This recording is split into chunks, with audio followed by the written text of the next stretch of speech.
വെള്ളിയാഴ്ച സുന്നത്തായിട്ടുള്ള 6 കാര്യങ്ങൾ. ഒന്നാമത്തത് ജുമാക്ക് പോകുന്നതിന് മുമ്പായി കൊണ്ട് കുളിക്കലാണ്. രണ്ടാമത്തത് നല്ല വസ്ത്രം ധരിക്കലാണ്.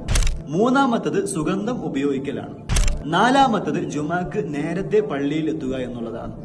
അഞ്ചാമത്തത് സൂറത്തുൽ കഹഫ് പാരായണം ചെയ്യലാണ്. വ്യാഴാഴ്ച രാത്രിയോ അല്ലെങ്കിൽ വെള്ളിയാഴ്ച മഗ്‌രിബിന് മുമ്പായി കൊണ്ടോ സൂറത്തുൽ കഹഫ് പാരായണം ചെയ്യൽ ശക്തമായിട്ടുള്ള സുന്നത്താണ്. ആറാമത്തത് ജുമാക്ക് വേണ്ടിയിട്ട് പള്ളിയിൽ വന്നാൽ ഇരിക്കുന്നതിന് മുമ്പായി കൊണ്ട് 2 റക്അത്ത് സുന്നത്ത് നിസ്കരിക്കലാണ്.